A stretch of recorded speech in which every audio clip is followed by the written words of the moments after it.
काय असते सकाळी उठल्याबरोबर कसं वातावरण दिसते कोणाकोणाच्या मामाचं नाव खेड्यावर आहे तिथं उठल्यावर सकाळी सकाळी काय दिसते आपल्याला फ्रेश वाटतं का नाही छान वातावरण असतं का नाही तिथं आपण ते दहाला उठतो का आपल्या सकाळी 6ला जाग येऊनच लागते बरोबर येते का नाही उठल्यावर एकदम फ्रेश वाटतं आपल्याकडे वाटतं का आपल्याला शाळा उठलं का सकाळी उठायचं शाळेत यायचं शाळा पूर्ण करायची असं वाटतं तुम्हाला तिथे गेला फ्रेश म्हणजे डोंगर झाडे झुडपे छान हवा शेतात काम करणारे शेतकरी सर्व अशा काही गोष्टी तुम्हाला दिसत असतात बरोबर प्रस्तुत चित्र तुम्हाला काय दिसतंय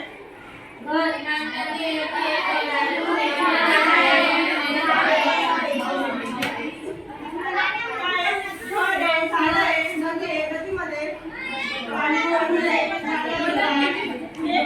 चित्र बरोबर आहे दिसतंय सर्वांना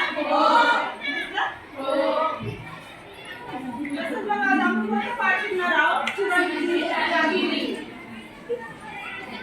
सर्वांनी लक्ष द्यायचं डॉक्टर दत्ता भोसले प्रसिद्ध लेखक अभ्यासू होते त्यांचे कथा कादंबरी समीक्षा ललित विपुल लेखन प्रसिद्ध आहे ग्रामीण जीवन शेतकरी शेतमजूर ग्रामीण संस्कृती तेथील समस्या ताणतणाव शेतकऱ्यांचे प्रश्न हे त्यांच्या विविध कथांमधून प्रतिबिंबित होतात त्याचबरोबर जीवनातील सौंदर्य माणसातील जिव्हाळा निसर्ग या गोष्टी शिकणारे ललित लेखनही त्यांनी केले आहे इथे फुलांना मरण जन्म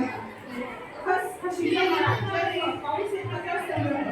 परिभाषा माणसं काळ आणि शिवार हे ललित लेखन समीक्षा आणि संवाद साहित्य आस्वाद आणि अनुभव ही समीक्षात्मक पुस्तके शिक्षणातील अधिक संस्कृतीच्या पाऊलखुणा व चौकटीचा दिवा ही अन्य पुस्तकं प्रसिद्ध आहेत त्यांना महर्षी मीरा शिंदे पुरस्कार वैदिक रत्न दमानी पुरस्कार यांच्यासारख्या 52 अधिक पुरस्कारांनी सन्मानित करण्यात आलेले आहेत ग्राम जीवनाचा अविभाज्य घटक म्हणजे तिथल्या संस्कृतीशी एकरूप झालेले विविध आवाज तेथील निसर्ग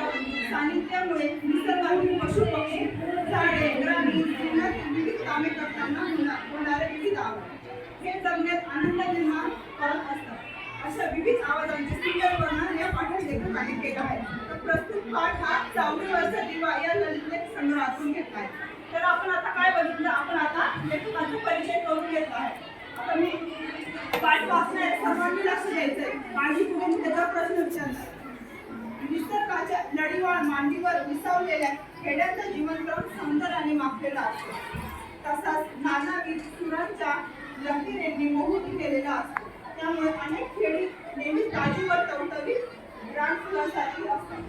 खेड्याचा दिवस हा जणू पायात आवाजांचे अलंकार घालून जन्माला येतात अगदी पाहण्यालाही अगदी कोणती जाग आलेली नसते तेव्हा खेड्यामध्ये टोपली खाली डालून ठेवलेल्या कोंड्याला मात्र हुंकट जाग आलेली असते रात्रीच्या 3-3:30 पासून तो आपल्या सूर्यपास आणि लहानपणी आपण टाकायला प्रारंभ करत असतो हळूहळू कानांची संख्या वाढत जाते साधाला प्रतिसाद दिला जातो एका वस्तीवरच्या कोंबड्यांची बांध दिली की त्या भागातल्या साऱ्या कोंबड्यांना कंठ फुटतो आणि मग एकच कोलाहल सुरू होतो एका विशिष्ट लई आणि खेच्या पहाड केल्या घातलेली ही साथ अंथरुणावर पडल्या मनात मुरवायला इतकी मोठी छान वाटते मनातल्या मनात आपणही त्याला निशब्द मनाने साथ घालतो सर्वांना समजते की वाचलेलं सर्वांनी मौन वाचन करायचे त्याच्यावर प्रश्न विचारणार सर्वांनी सगळं पॅरेग्राफ वाचायचं